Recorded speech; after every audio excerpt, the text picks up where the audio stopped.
t'adorer toi seul. J'entre pour honorer, je suis Seigneur. Seigneur, je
pour t'adorer, oh Dieu.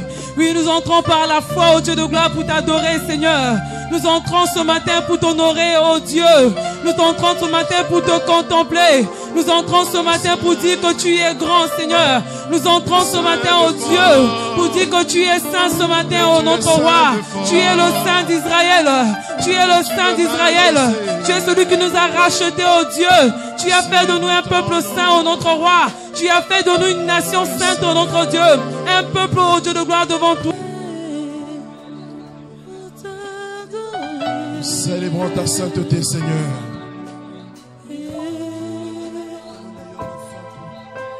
Ma raison de vie,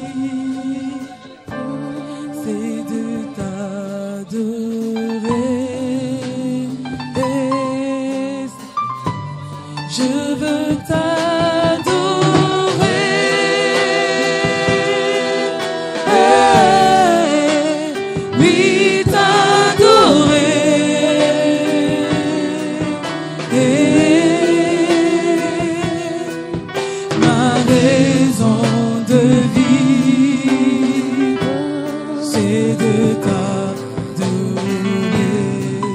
Je veux t'adorer, Seigneur.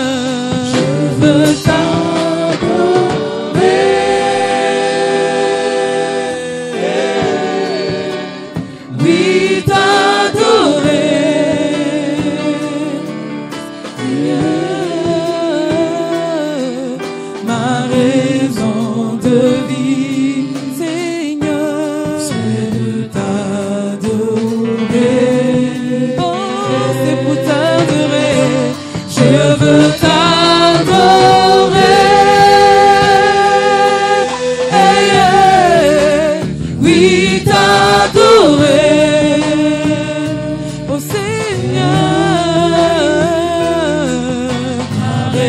raison de vie, c'est de t'adorer.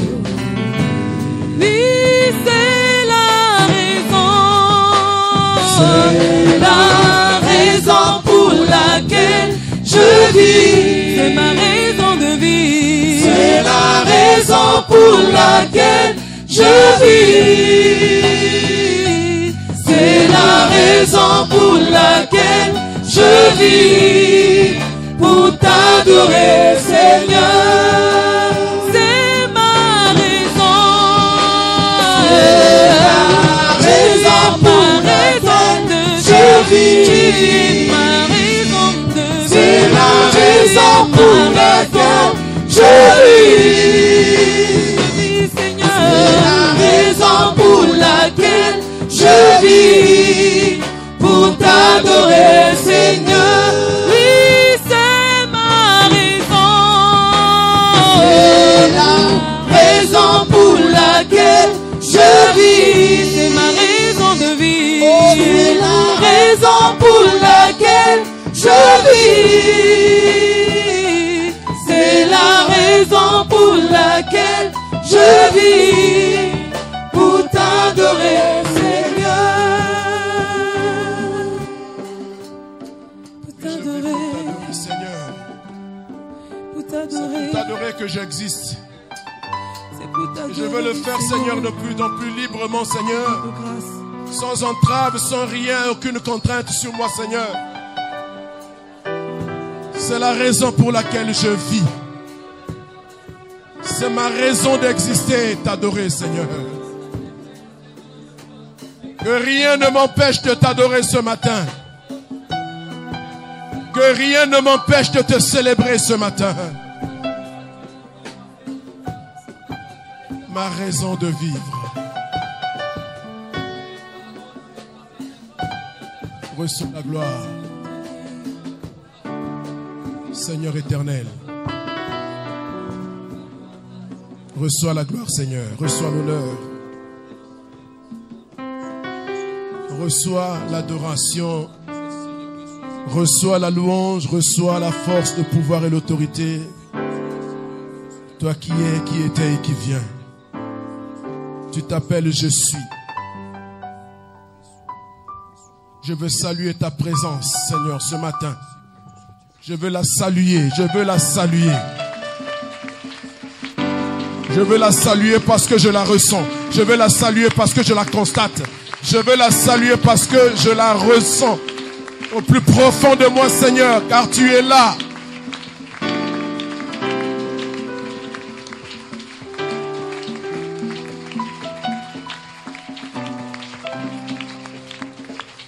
Gloire à toi, notre Seigneur et notre Dieu.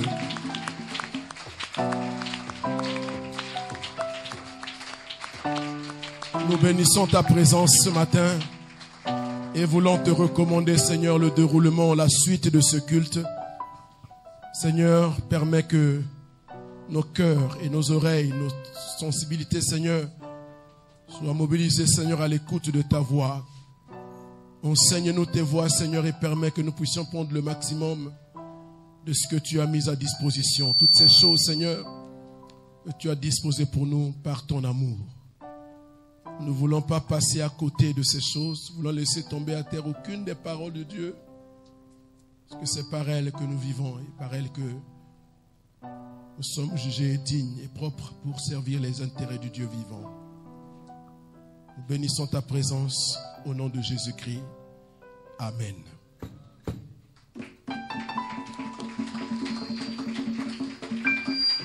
Soyez bénis au nom de Jésus.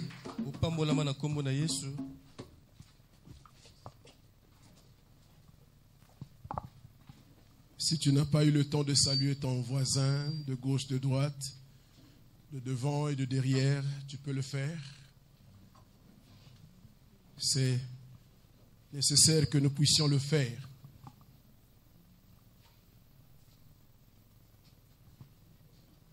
Tu ne sais pas à côté de qui tu es assis. Alors prends le soin de lui demander son adresse. Pourquoi pas s'il y a une carte de visite. Hein? Demande-la lui, on ne sait jamais. Hein? Peut-être que tu es assis à côté de quelqu'un qui aurait pu t'ouvrir une porte. Personne ne me dit amen. Hein? Tu ne sais pas. Hein? Alléluia. Amen. Dieu nous bénit au travers d'autres personnes. Amen. Il y a ici autant de possibilités que nous avons d'être bénis par des frères et des sœurs. Amen. Et par la grâce de Dieu, nous sommes tenus encore ici ce matin, je veux dire, pour célébrer notre Dieu, notre roi. Il y a des choses que nous avons le devoir de connaître et même d'asseoir dans nos vies convenablement. Parce que ce sont des choses que le Seigneur a disposées pour notre bien. Depuis le début de ce mois, le Seigneur est en train de nous conduire. Que nous puissions parler, reparler encore de la vie de l'Esprit. Nous sommes des êtres spirituels. Nous avons été créés à l'image et à la ressemblance de Dieu. Alors cela voudrait dire que Dieu aurait-elle des mains, des pieds comme toi et moi?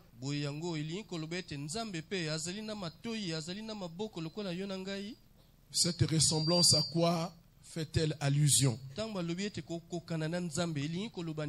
Dieu est esprit.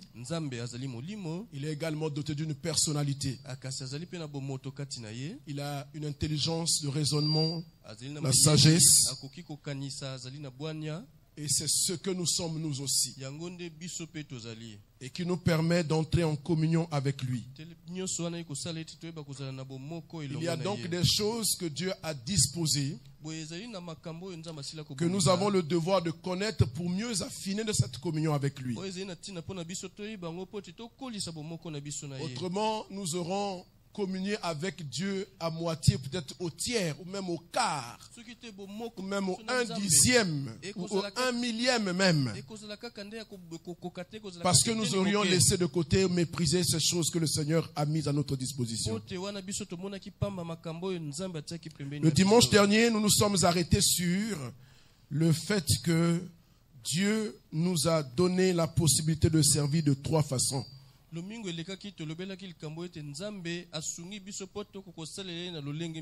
Par nos talents naturels, par des capacités acquises, au moyen des formations diverses, mais aussi et surtout par les dons spirituels. Ceux qui étaient là pendant la semaine, nous avons commencé à voir ces classifications des dons. Les dons que le Saint-Esprit accorde aux enfants de Dieu, nous avons vu qu'elles peuvent être classifiées en 3 ordres. Les dons de révélation. Là-dedans, nous avons vu la parole de connaissance, la parole de sagesse et le discernement des esprits.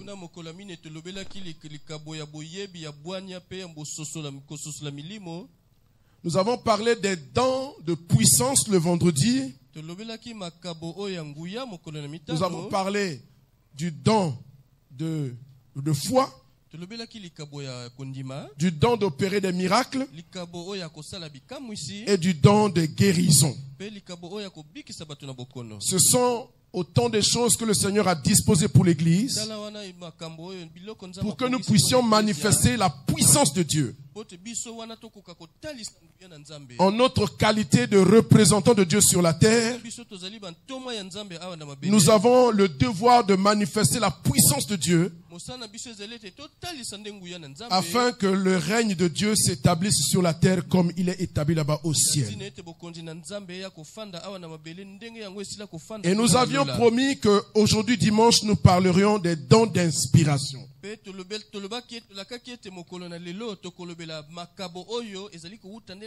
Ou sous la poussée de l'Esprit, sous l'impulsion du Saint-Esprit, nous sommes amenés à nous exprimer. soit pour parler à Dieu, ou alors pour que Dieu...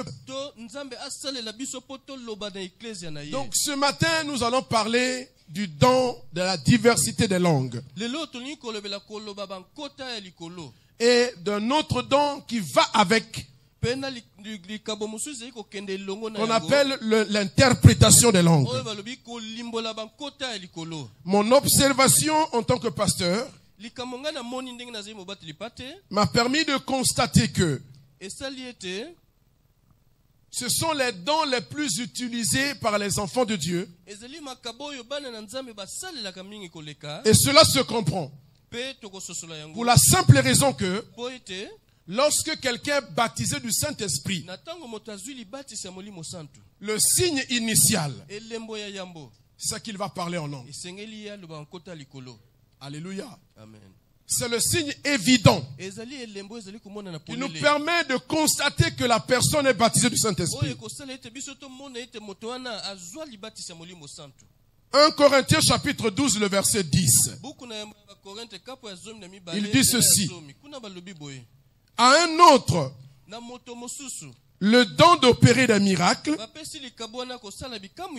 À un autre, la prophétie. À un autre, le discernement des esprits. À un autre, la diversité des langues. À un autre, l'interprétation des langues. Voilà le fondement biblique de ce que nous allons dire. Au nombre des dons spirituels que le Saint-Esprit accorde aux enfants de Dieu, il y a aussi la diversité de langues et l'interprétation de langues. Ce deuxième don ne vient pas sans le premier. Il ne se justifie pas sans le premier. Et c'est ce que les enfants de Dieu pratiquent le plus souvent dans l'église. Mais notre observation a montré qu'on le pratique avec beaucoup d'erreurs. C'est pourquoi il est important que nous puissions éclairer l'église pour que nous puissions jouir pleinement des dons que Dieu nous fait. Pour que nous puissions nous épanouir et que l'église s'épanouisse. Et même que ceux qui exercent ces dons puissent s'épanouir. Nous avons vu pendant la semaine, toujours dans 1 Corinthiens 12, le verset 30 à 31, qu'une invitation a été faite aux enfants de Dieu. Une invitation instante aux enfants de Dieu. Pour leur dire, aspirez aux dons les meilleurs.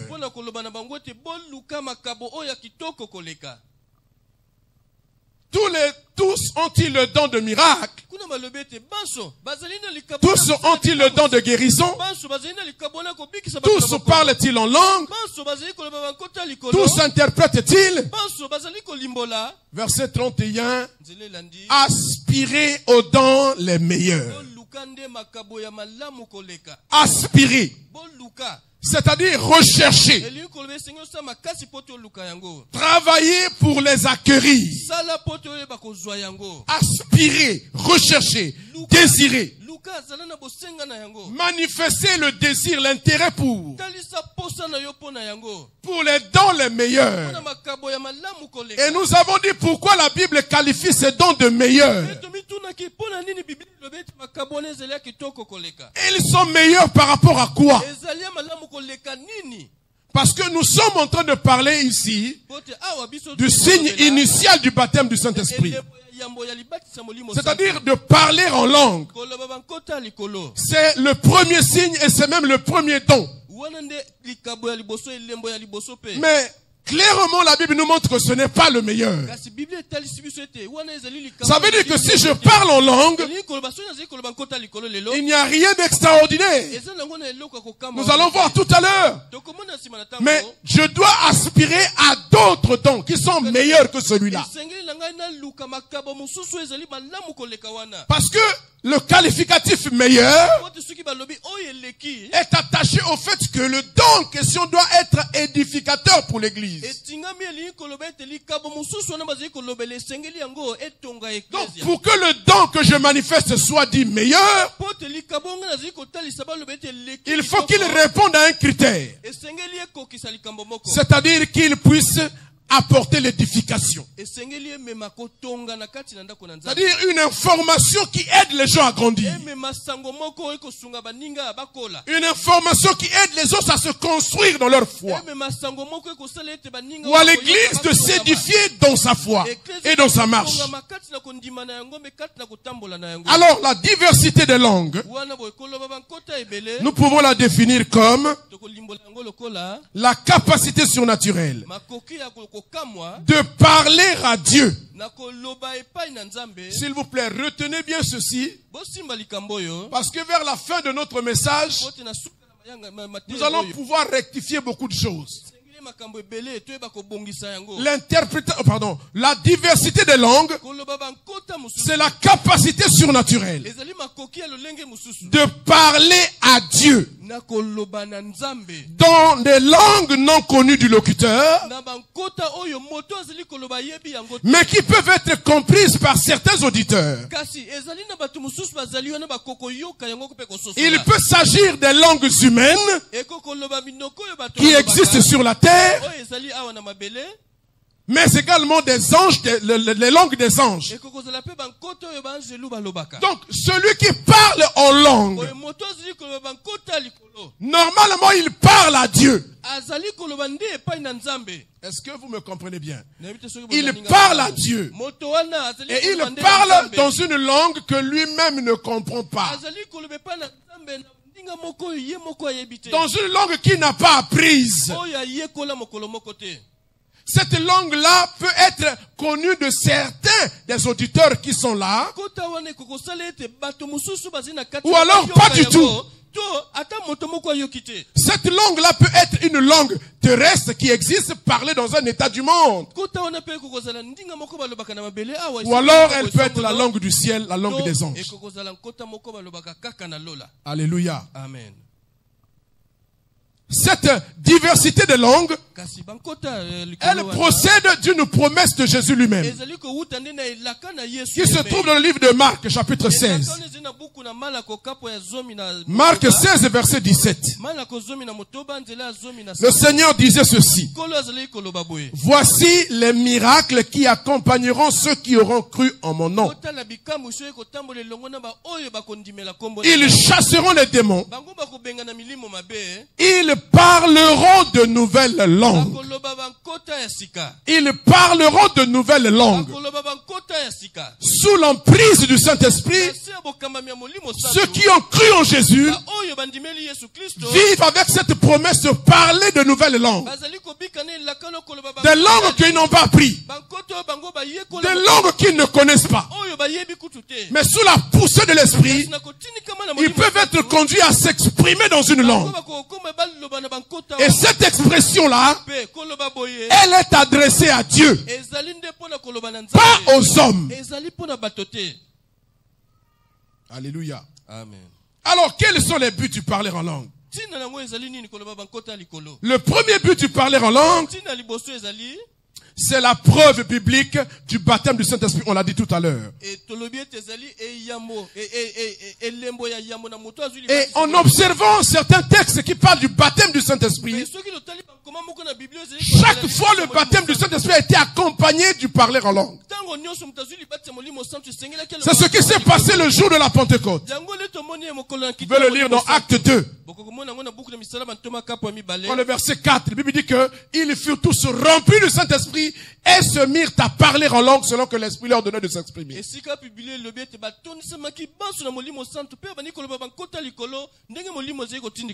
s'est passé ainsi aussi à Samarie. Après que Pierre et Jean aient rejoint Philippe à Samarie. Na sima na Petro pe Yohani balanda Philippe kuna na Samarie. Ils ont prié pour les chrétiens qui se sont convertis là. Asambelaki pona ba Kristo ba bongo. Ils étaient baptisés du Saint-Esprit et se sont mis à parler en langue. Kristo na bazwaki libate molimo santu bandiko. La référence est dans Acte 8, verset 18. Kaka misala na bantoma kapo na mwambe. Dans la maison de Corneille, Na ndako na Corneille. ça s'est aussi parlé ainsi. Kuna pe lekaki bongo. Lorsque Pierre arrive Na tango Petro la komi et qu'il commence à parler à ceux de la maison de Corneille, abandi koloba na batu bazina ndako na Corneille. ils ont été remplis du Saint-Esprit Batoni samaki na molimo santu. et ont commencé à parler en langue. Babandi koloba bankota likolo. Ça s'est passé ainsi aussi à Éphèse. Lolenge moko na Efeso. Dans Acte 19, Na buku na misala bantoma. ceux qui n'avaient même pas entendu parler du Saint-Esprit, depuis qu'ils s'étaient convertis, au moment où Paul a commencé à prier pour eux, ils ont été remplis du Saint-Esprit et se sont mis à parler en langue. Donc nous pouvons affirmer, parce qu'il y a plus d'un texte, plus de 2 textes qui affirment cela, que le parler en langue est un signe qui démontre que la personne est baptisée du Saint-Esprit.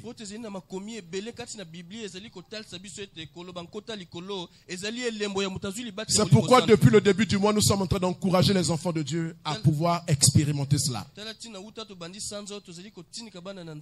Le deuxième but pour lequel on parle en langue, c'est parce qu'il est utile pour la prière. Pour la prière et pour l'intercession. Il permet de pallier aux insuffisances du langage. Bien aimé, chaque fois que nous devons prier, vous allez constater parfois la pauvreté du langage humain pour exprimer ce que vous ressentez. C'est pourquoi beaucoup de gens n'arrivent pas à rester longtemps en prière. Parce que quand il a exprimé ce qu'il avait dans le cœur, et qu'il n'y a plus rien à dire, il s'arrête. Mais l'avantage quand quelqu'un est baptisé du Saint-Esprit, et qu'il parle en langue, c'est qu'il a la possibilité, une possibilité infinie de rester le plus longtemps possible en prière. De prier longtemps et même d'intercéder en esprit. Parce que ce faisant, il supplée aux faiblesses de son langage articulé. Ce qu'il ne peut pas dire dans le langage intelligible, par la langue du ciel ou la langue qu'il est en train de parler, il peut rester longtemps et dire des choses extraordinaires parce qu'il parle directement à Dieu.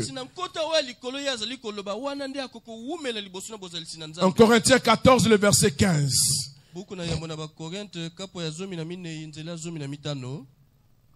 Nous allons beaucoup lire Corinthiens 14. C'est le texte par excellence qui donne les astuces ou la manière de manifester les dons. Que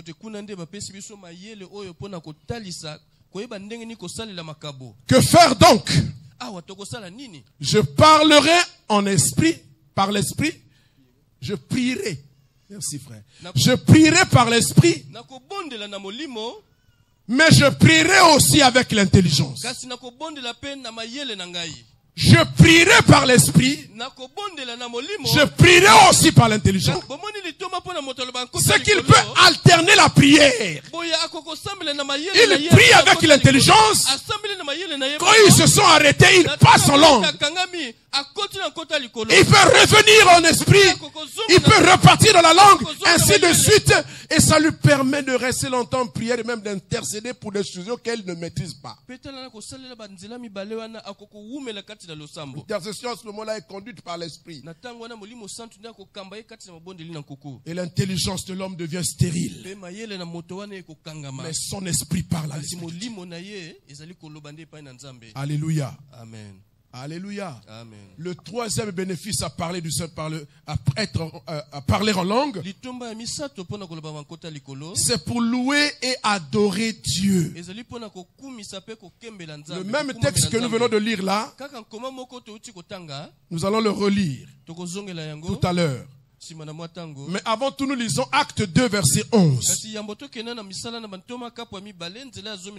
Acte 2, 11.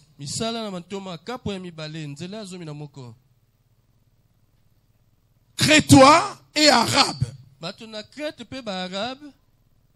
Est-ce qu'on peut monter vers le verset 10? Ça paraît un peu... Voilà. Plus loin encore. Non, peut-être, un peu plus loin encore. 9. Vous connaissez bien le... Encore. Hein?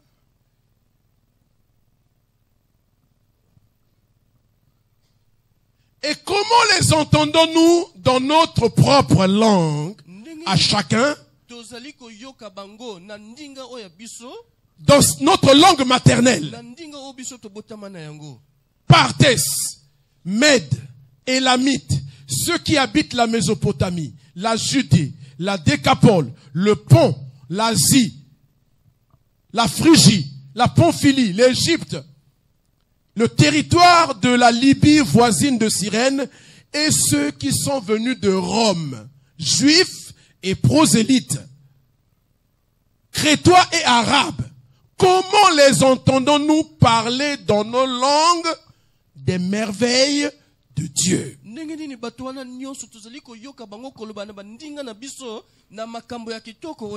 sommes ici dans le contexte de la Pentecôte. Le Saint-Esprit est descendu sur les disciples et les apôtres.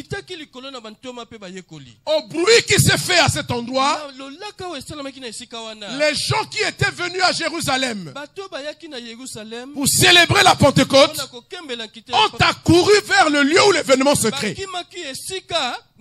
Et quand ils arrivent là, ils entendent les disciples qui sont remplis du Saint-Esprit.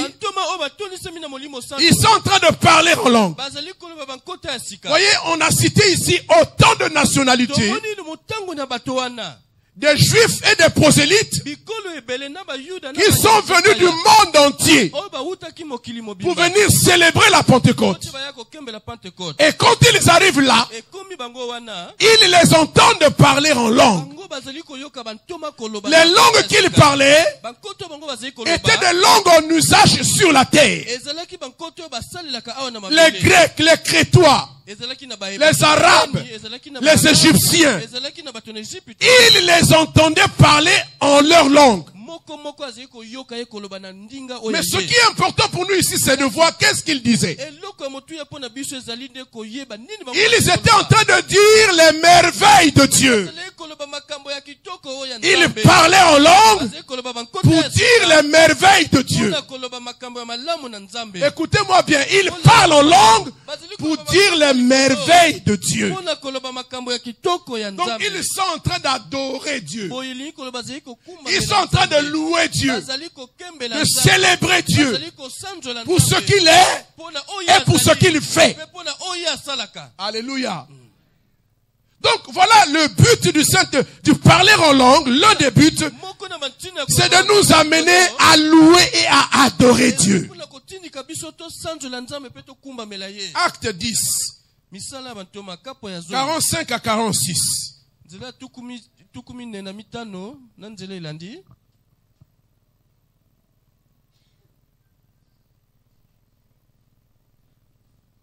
Tous les fidèles circoncis qui étaient venus avec Pierre furent étonnés de ce que le don du Saint-Esprit était aussi répandu sur les païens. S'ils croyaient que c'était seulement le privilège des Juifs. Car ils les entendaient parler en langue et glorifier Dieu. Ça veut dire que la langue qu'ils pratiquaient là était entendue de ceux qui étaient là, qui écoutaient. Et comme ils écoutaient, ils ont compris que ces gens étaient en train de glorifier Dieu. Alléluia. Amen. C'est pourquoi 1 Corinthiens 14, verset 15, la suite dit, je chanterai par l'intelligence, je chanterai aussi par l'esprit. Alléluia. Amen. Donc voilà un puissant moyen qui nous est donné d'adorer et de louer Dieu sans limitation. De passer même une nuit entière en train d'adorer Dieu sans se fatiguer parce que nous pouvons le faire en langue.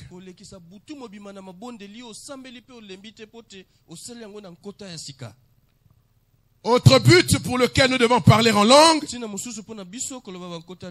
il permet d'exprimer à Dieu notre reconnaissance. Et ce, également même par le chant. Donc on peut commencer à remercier Dieu, à rendre des actions de grâce à Dieu en langue. Les versets 15 à 17 de 1 Corinthiens 14 nous enseignent cela. Voilà, on a déjà lu. Que faire donc? Je prierai par l'esprit, je prierai aussi avec l'intelligence. Je chanterai par l'esprit, mais je chanterai aussi avec l'intelligence. Autrement, si je rends grâce par l'esprit, comment celui qui est dans les rangs, ça j'y reviendrai après, s'il vous plaît. Je m'arrêter là. Si je rends grâce par l'esprit, parce que je rends grâce aussi par l'esprit, parce que je parle en langue, cela me permet de rendre grâce à Dieu. Alléluia. Amen. Donc c'est un moyen puissant pour être reconnaissant envers Dieu. Alléluia. Ephésiens 5, 19. Nous avons lu ce texte il y a quelque temps ici. Entretenez-vous par des psaumes, par des hymnes, et par des cantiques spirituels. Celui qui parle en langue peut commencer même à faire des cantiques spirituels. C'est-à-dire que l'esprit chante en lui pour célébrer Dieu, pour proclamer les bontés de Dieu. Colossiens chapitre 3 verset 16. Colossiens 3, 16, il dit ceci: que la parole de Christ habite parmi vous abondamment. Instruisez-vous et exhortez-vous les uns les autres en toute sagesse, par des psaumes, par des hymnes, par des cantiques spirituels, chantant à Dieu de tout votre cœur sous l'inspiration de la grâce. Donc nous avons là la possibilité en langue, voyez, de rendre des actions de grâce à Dieu, de louer Dieu de tout notre cœur sous l'inspiration du Saint-Esprit. Quatrième but pour lequel nous parlons en langue, c'est un moyen d'édification personnelle. Il permet de s'affermir et d'augmenter le courage et l'assurance du chrétien. Voyez, dans le témoignage de notre sœur tout à l'heure, quand elle est revenue en elle, elle a été saisie par l'esprit.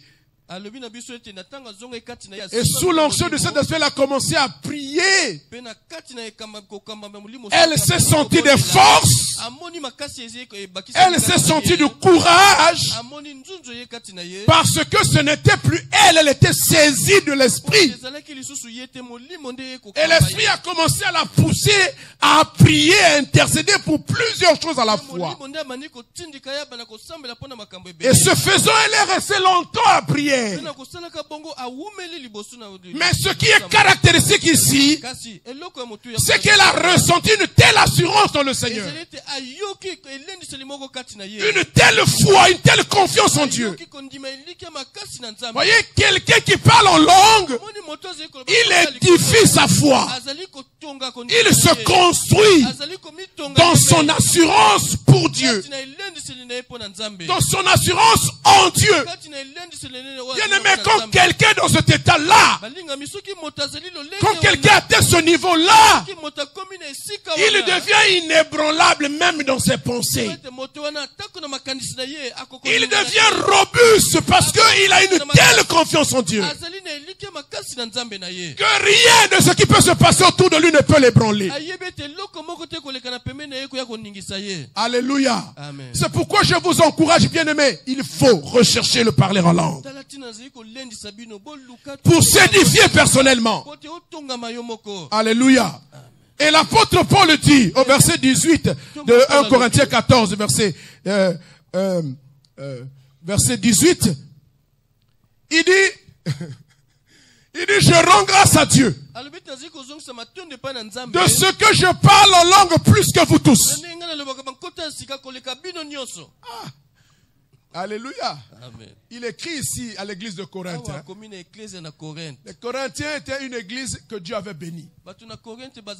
Ils n'étaient pas particulièrement mûrs. C'était des enfants dans la foi, mais dont le cœur était ouvert et qui croyaient aux choses que Dieu a promis. Mais dans l'exercice des dons spirituels, il y a eu tellement des abus à cause de la faiblesse de leur foi aussi. Parce qu'ils n'ont pas été enseignés là-dessus.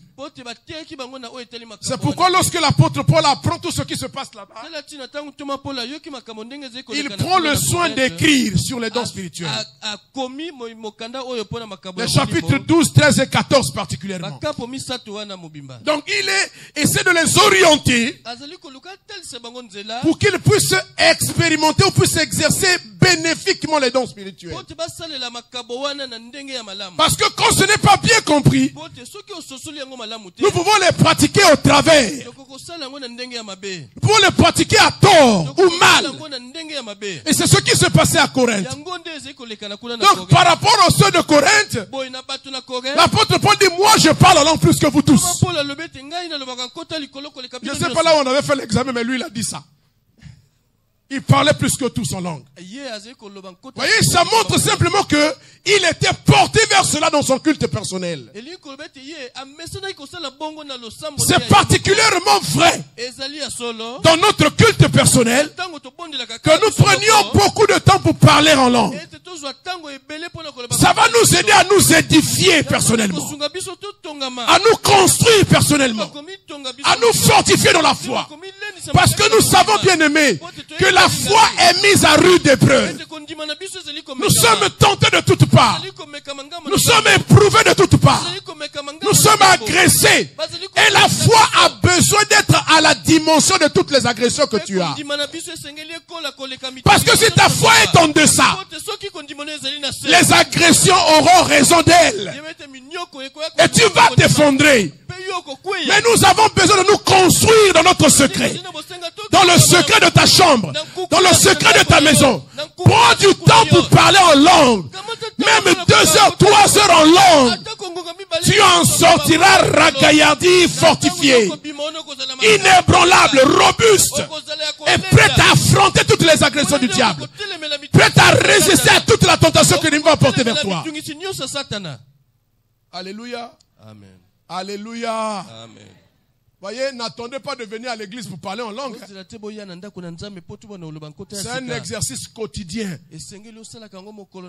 Dans ta maison, à l'heure où Dieu te réveille la nuit, mets-toi à prier. Prie avec l'intelligence. Prie aussi en langue.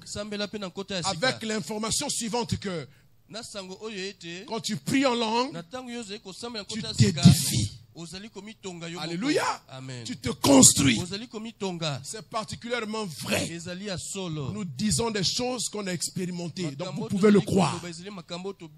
Alors essayez de faire ça. Passez 1 heure seulement en priant. À partir du verset 26. Regardez ce que l'apôtre Paul conseille. Que faire donc, frères?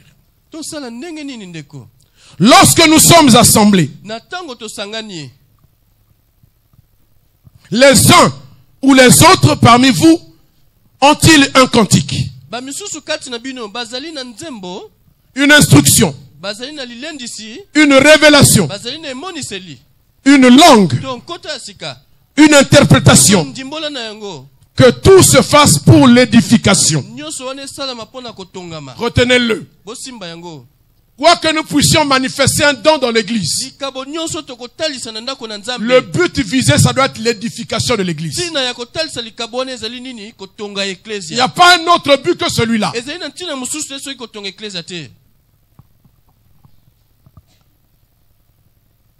En est-il qui parle en langue? Que 2 ou 3 au plus parlent. Chacun à son tour. Et que quelqu'un interprète. Je vais revenir sur ça. S'il n'y a point d'interprète, qu'on se taise dans l'église et qu'on parle à soi-même et à Dieu. Qu'est-ce que tout ceci veut dire? Sur la base de ce que le parler en langue est adressé à Dieu. Donc,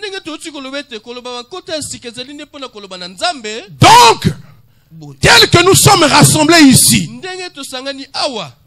si j'ai à parler en langue, normalement je dois parler au-dedans de moi, ou je dois parler de sorte que je ne puisse pas me faire entendre de tous.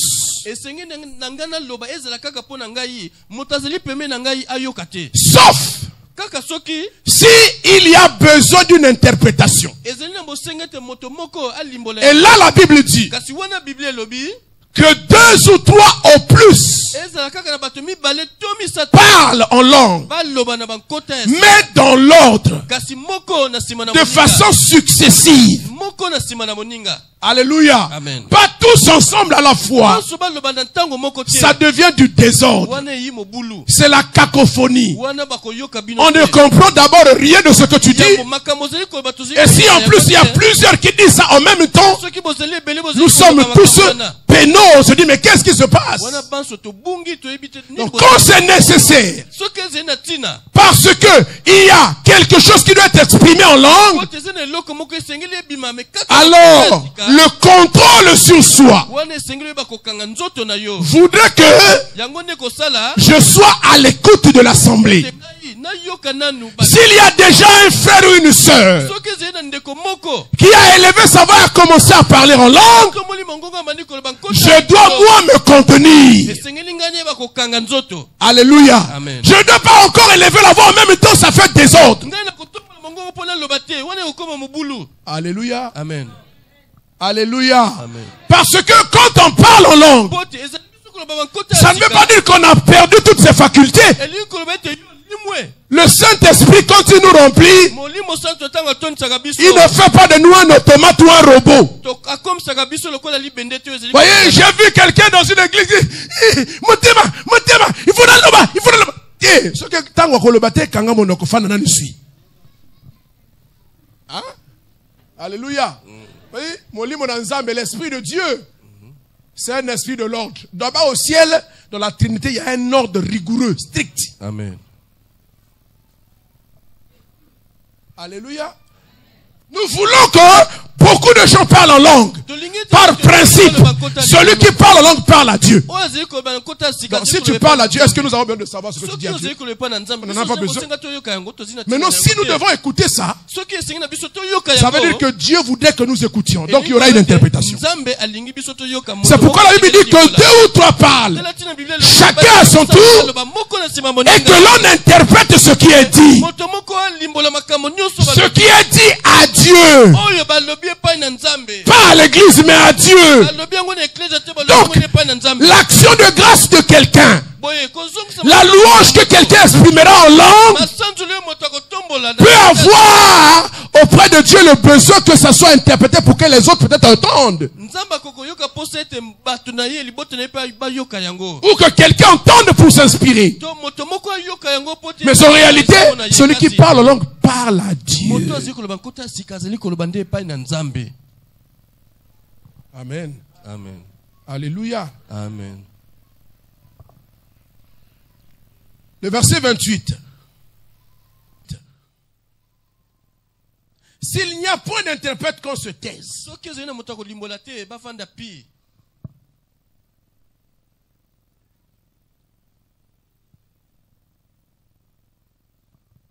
Pour ce qui est des prophètes, On anticipe un peu sur le don de prophétie, on y reviendra, peut-être le dimanche prochain. Que 2 ou 3 parlent. Et que les autres jugent. Et si un autre qui est assis à une révélation, que le premier se taise. Voyez, donc parfois on a même une intelligence pour pouvoir gérer tout ça. Quand on a reçu une parole et qu'on doit la libérer, il faut la libérer dans les limites de ce qui est réellement dit. Il ne faut pas caporaliser la parole. D'abord, même le temps occulte est limité. Donc, pendant que je parle, je dis l'essentiel de ce que je reçois. Je ne suis pas obligé de faire des longues phrases. C'est l'essentiel qui doit être compris par l'Église. Et plus c'est court, concis, précis, ça restera. Donc, il y en a que un qui parle, mais les autres jugent, apprécient. Et s'il y a un autre qui est assis, qui a la révélation, il doit attendre que l'autre termine. Et quand il a fini, il faut qu'il s'arrête. Pour permettre aussi à un autre de prendre le relais.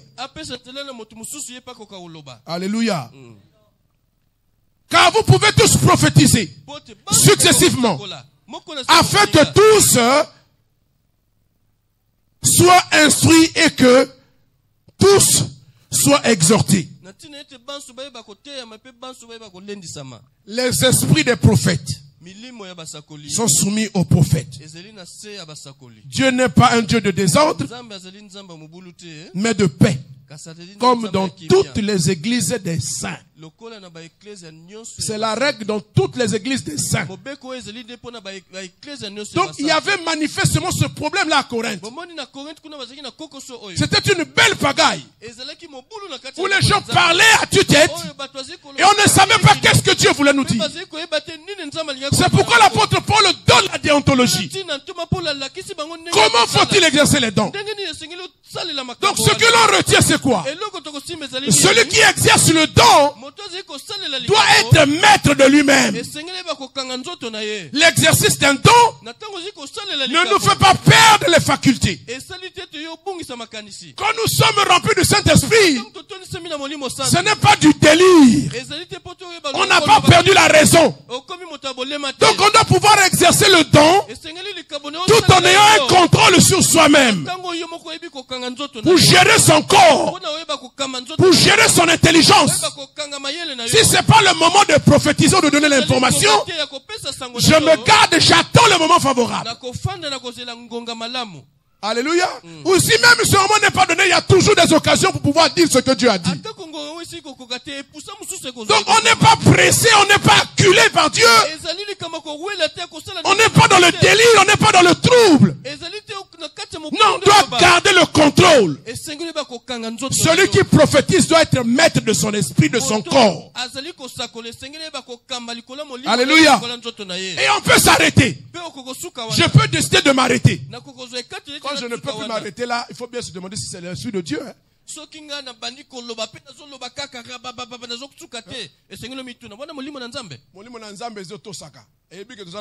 Il connaît l'ordre aussi. Amen. Alléluia. Amen. Donc il s'agit de garder le contrôle sur soi.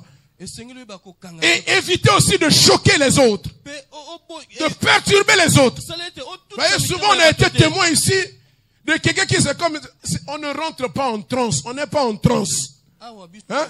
Nous avons un PVT. Voilà. Non, c'est pas comme ça. L'esprit ne travaille pas comme ça. Hein? Donc quand tu rentres en transe, tu déranges tout le monde, tu bouscules les gens. Donc tout à même maman bébé. Hein? Il faut qu'on t'attrape, il faut que... Ça c'est pas comment? Non.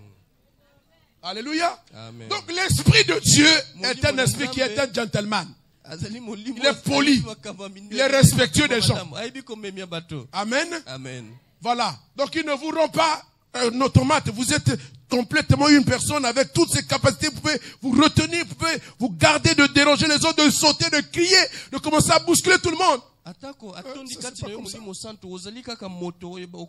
Comme nous étions dans une église où les gens rentraient en transe, ils couraient de partout. Hein? C'était des folles courses, ça dérange tout le monde, ça tape sur tout le monde, ça bouscule tout le monde. Non. Hein? Alléluia. L'Esprit de Dieu ne travaille pas comme ça. Pour te dire quelque chose, il faut qu'il te remue comme ça. Il faut qu'il te bouscule comme ça. Qu'il te fasse tomber par terre, fasse te rouler par terre. Comment quand même? Dieu, c'est un Dieu d'ordre. Hein? L'ordre, c'est quoi? C'est la bienséance. C'est-à-dire que mon Dieu, quand fait la place derrière, tranquille, tu n'as pas le droit de le déranger. Peut-être qu'il est en train de prier. Il est constant en train de prier. Toi, tu commences à. Tu le cognes dessus. Il arrête la prière. Est-ce que mon Dieu, ça dans le bio, ça la bongo? Hein? Alléluia. Amen. Voyez, donc ce sont des choses qui étaient vécues là-bas à Corinthe. C'est pourquoi l'apôtre Paul a écrit. Et il dit que cette discipline-là doit être observée dans toutes les églises des saints. Parce qu'il s'agit du Saint-Esprit, l'Esprit Saint de Dieu. Amen. Amen. Alléluia. Donc il faut se garder de certaines attitudes. Non, moi je vous assure qu'il doit y avoir une suite à tout ce que nous disons là. Parce qu'il faut qu'on travaille, l'église doit être bénie. Et exercer les dons bénéfiquement pour nous tous. Donc on va y revenir, peut-être dans des choses plus pratiques, dans des moments de prière à part. Voyez? Parfois vous savez bien aimé, je disais que ce domaine-là c'est un domaine très sensible dans lequel le diable interfère beaucoup. Et comme nous, on n'a pas toute la possibilité de gérer, d'apprécier ces choses dans ce domaine-là, alors il peut s'introduire, il se déguise en ange de lumière. Hein? Donc nous sommes obligés de nous attacher aux instructions bibliques. Comment ça doit s'exercer dans l'église? Pour que nous puissions limiter au maximum. Sinon, péché à l'ennemi d'interférer. Parfois, c'est le diable qui parle. Hein? Mais vous croyez que c'est Dieu? On a vu ça le jeudi. N'est-ce pas? Le vendredi, je crois. On en a parlé ici vendredi. Alléluia.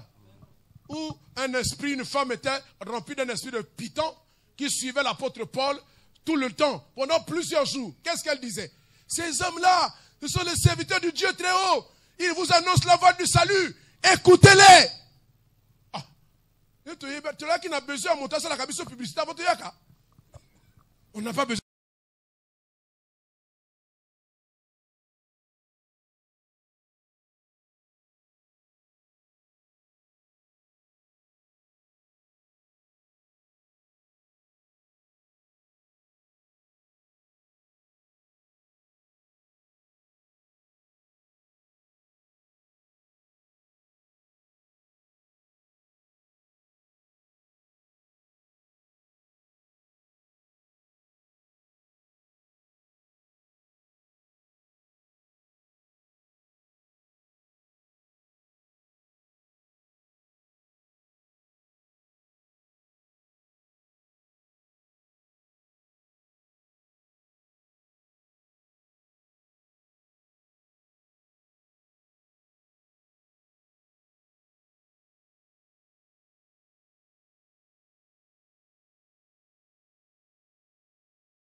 Alléluia. Vous savez, tout le problème pour nous, c'est d'être sensible au Saint-Esprit. Parce que parfois, quand nous avons déjà fait notre programme, plusieurs fois ici, j'ai préparé mon message pendant toute la semaine. J'arrive ici, là, l'Esprit me dit, c'est pas ça que tu vas prêcher. Je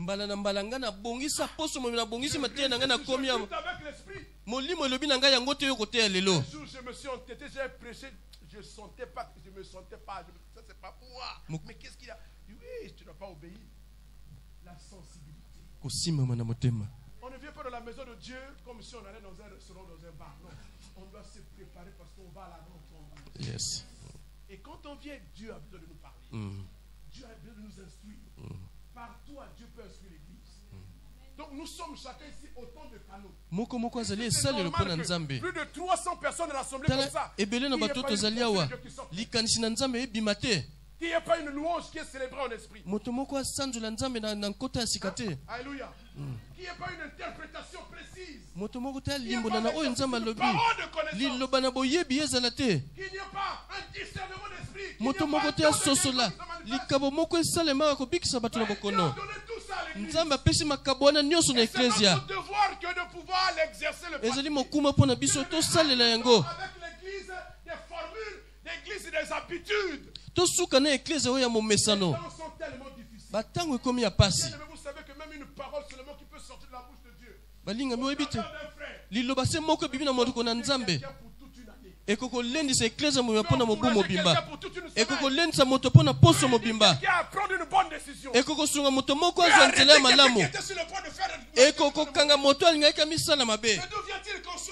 On est obligé de faire le culte seulement par la foi.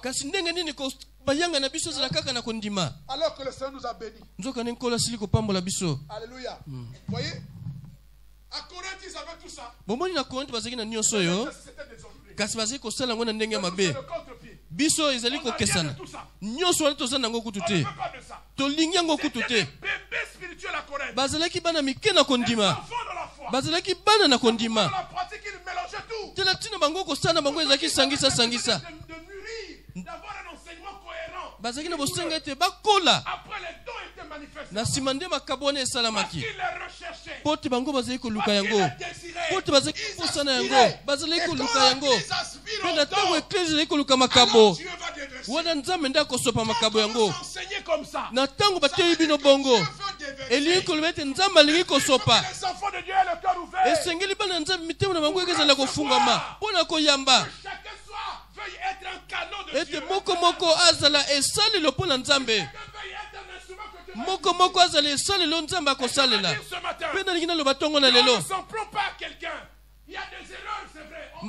atako mabunga ezali tokobongisa yango kasi sengi na biso totalisa makabo wana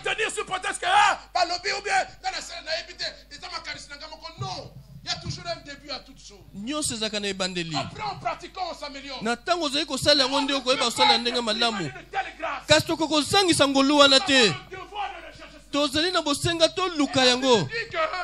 À chacun de nous, l'esprit donne comme il veut. Il n'y a personne qui soit plus. Tu peux aussi recevoir. C'est à ta portée. La promesse est pour tous. Alléluia. Hommes et femmes. Basi mibali. Mobokolo mwana moke. Mowumbu. Atako makamoni pa na biso ezalite. Le Seigneur libère son onction sur chacun. Kolo azali ko sopepa kola mineli kola na bato nyonso. Pe tuzina bosenga to kamata oya pesi biso. Pas négligent.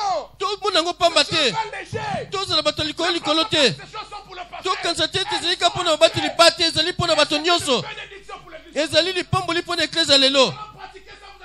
Basu soki to sali yango bokomona. Ete église ko zongisa masika. Okomona te kondima mako nzamba ko sopa kati na biso. Nzamba. Akobana ko sala makamine ne poto tze ko luka yango. Parce qu'ils n'en parlent pas. Parce qu'ils n'en veulent pas.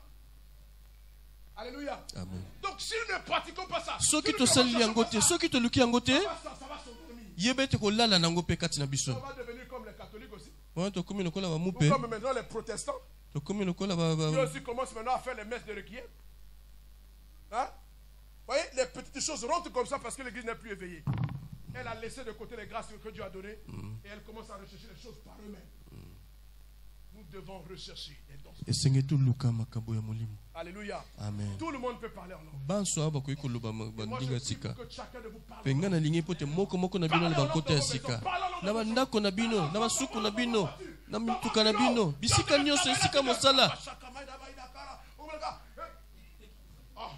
les pensées que tu n'as pas, Dieu commence à t'inspirer. Dis, équipe comme ça. Et puis ceci.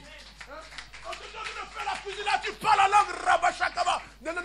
Non. La dose de celle-là, c'est trop. Diminue un peu. Mais oui, c'est ça.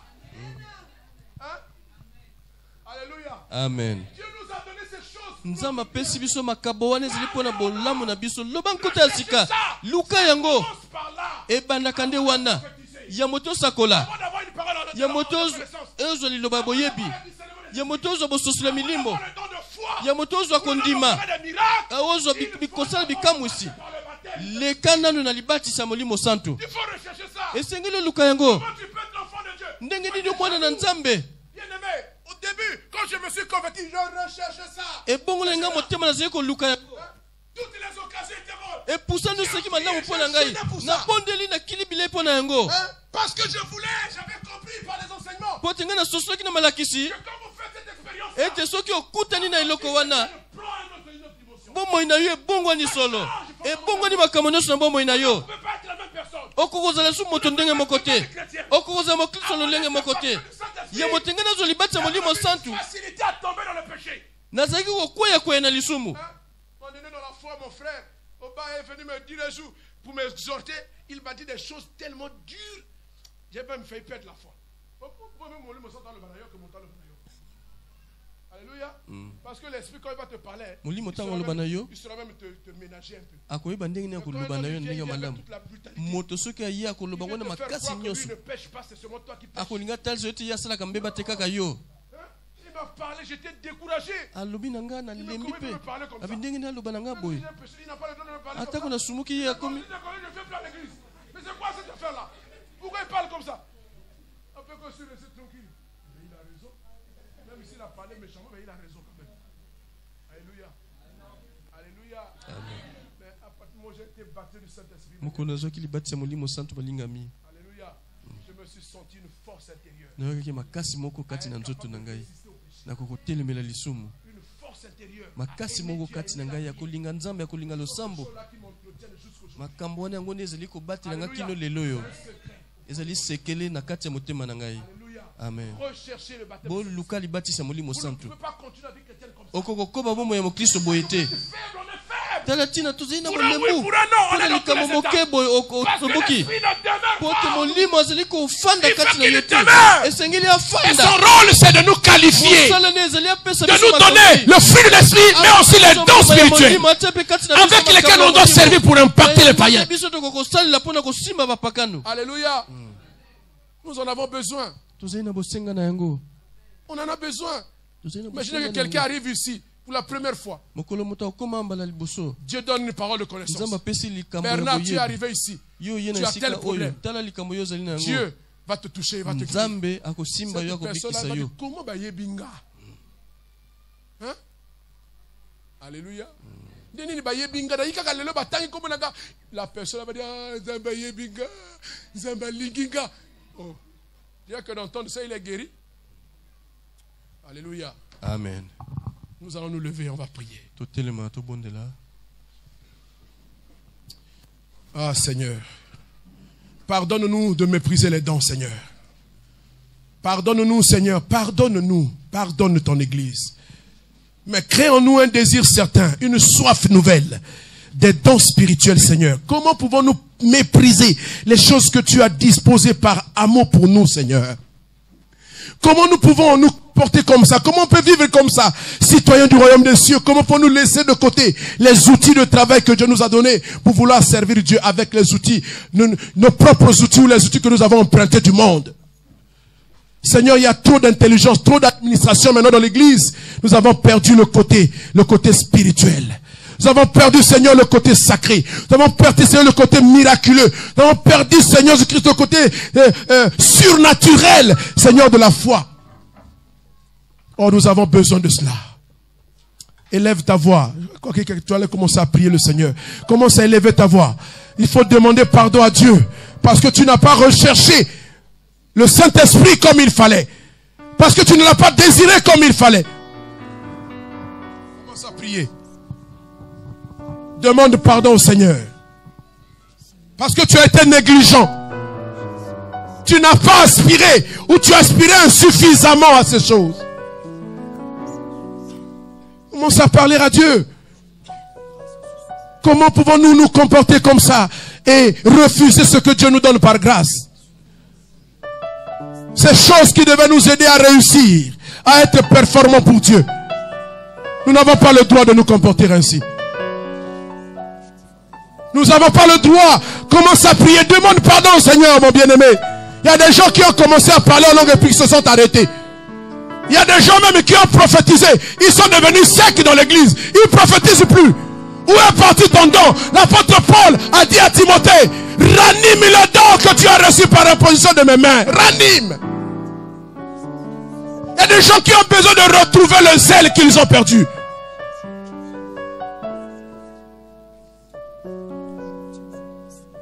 Parle à Dieu. Moi j'ai connu des jeunes gens ici, feu, tout flamme pour le Seigneur. Mais ils sont en train de sombrer, d'année en année, ils perdent le zèle. Que le Seigneur te renouvelle ce matin. Commence à prier avec intérêt, prie avec soif.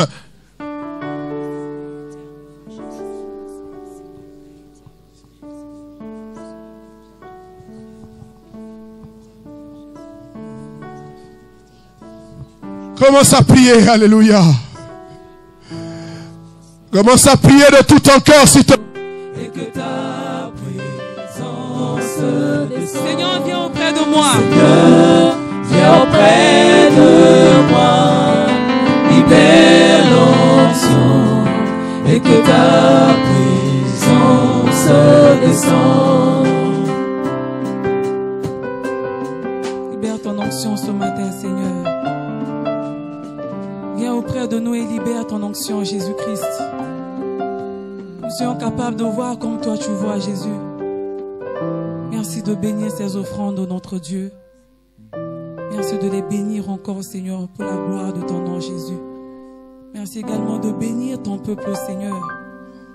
Merci pour cette parole. Merci de prendre soin de ton serviteur encore.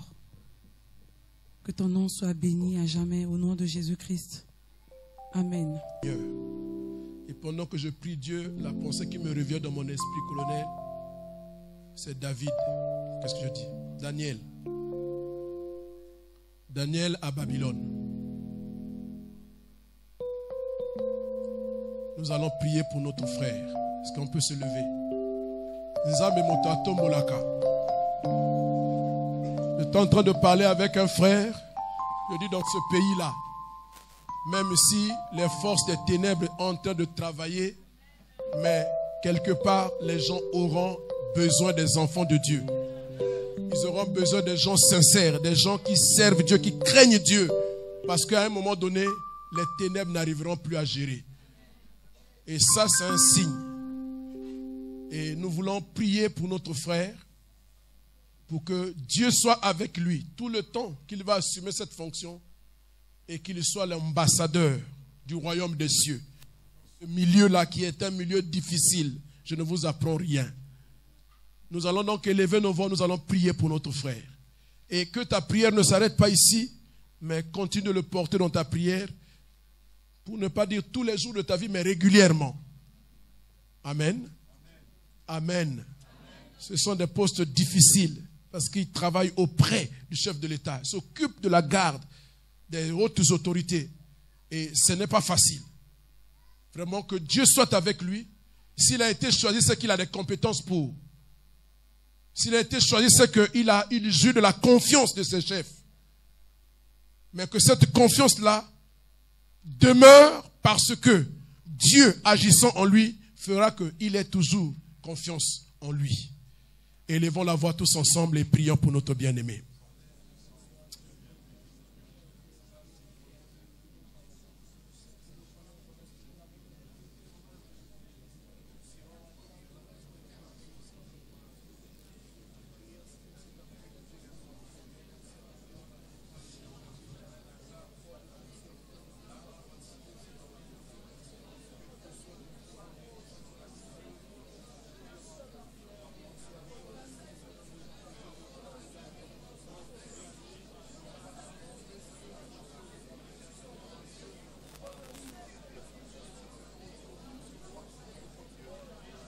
Seigneur Dieu Tout-Puissant,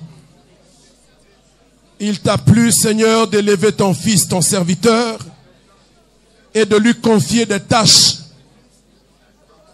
qui bien sûr sont nobles, mais aussi sont délicates. Des tâches de grande responsabilité. Il s'agit de s'occuper de la sécurité des hautes autorités de ce pays. Seigneur Tout-Puissant, toi qui l'as élevé et qui lui as donné cette charge, tu as les ressources dont il aura besoin pour les assumer. Je sais, Seigneur, qu'il est jeté là en pâture au milieu des loups. Mais toi, tu es le lion rugissant. Tu es le lion de la tribu de Juda. Au milieu des loups, Seigneur, tu lui donneras de rougir comme un lion. Seigneur, il va avec l'étoffe de serviteur de Dieu. Il va avec ce titre d'enfant de Dieu, du fils du royaume des cieux.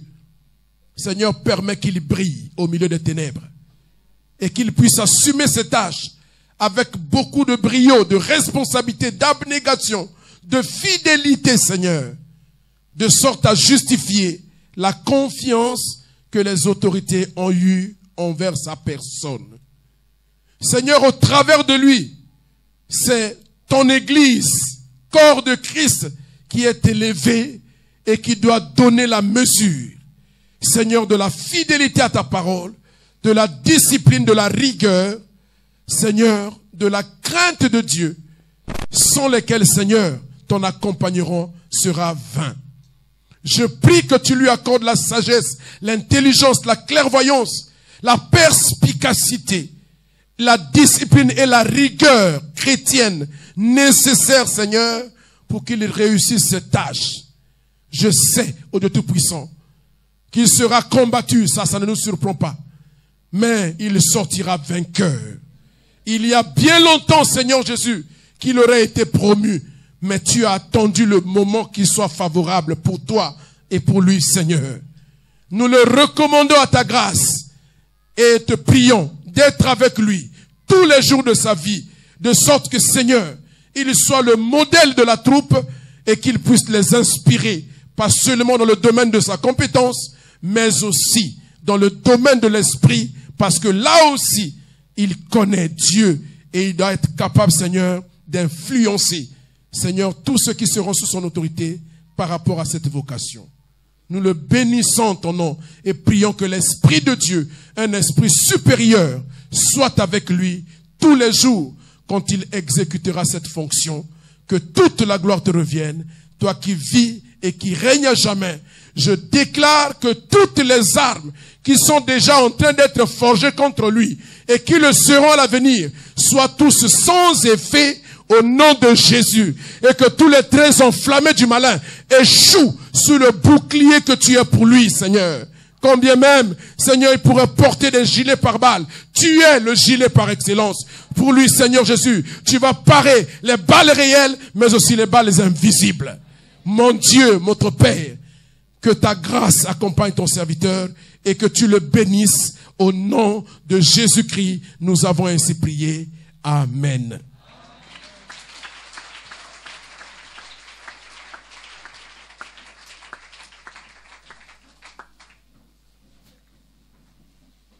Je crois qu'on a fini.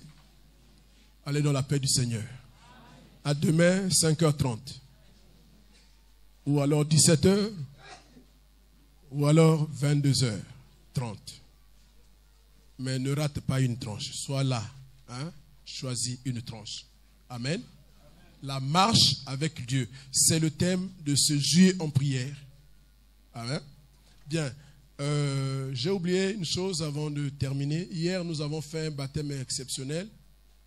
Pas exceptionnel parce que c'est exceptionnel, mais parce que il y avait 2 retardataires qui ont donc dû être baptisés hier. Donc nous recevons nos bien-aimés qui ont reçu le baptême hier. Notre frère Uré Gambou Goliele. Venez ici, monsieur. Oui, vous êtes convoqué à la barre ici. Nous appelons également notre fille Reine Elenga Oko. Voilà. Hein? Nous voulons aussi prier pour eux. Ils sont maintenant membres de l'église. J'étais en train de lui dire que jusque-là, il était seulement sympathisant. Mais maintenant, il est membre de l'église. Hein? Voilà. Donc, ils vont rejoindre le groupe qu'on a présenté le dimanche dernier. Donc, ils ont 6 mois d'apprentissage auprès d'un mentor qui va les préparer à intégrer un des services de l'église. Amen. Nous allons prier pour eux, s'il vous plaît. On a déjà terminé, mais on va encore prier. On prie sans cesse. On ne se fatigue pas. On ne clôture jamais. On ne finit jamais. Seigneur, que ta main puissante soit sur tes enfants et que ta grâce les accompagne. Dieu, toi qui les as appelés au salut, maintenant que cet appel a été accompli, Seigneur, maintenant se profile à eux le salut, l'appel pour le service dans ta maison. Tu as mis en eux, Seigneur, des capacités qui devront servir dans ta maison, dans ton royaume. Merci de les bénir et de les aider à continuer à grandir, car ce n'est qu'une étape. Il y a encore beaucoup de choses qui les attendent devant. Que ta grâce les accompagne et que leur foi s'affermisse chaque jour et qu'ils puissent aspirer au baptême du Saint-Esprit et à manifester les dons spirituels. Que toute la gloire te revienne. Au nom de Jésus, nous avons ainsi prié. Amen.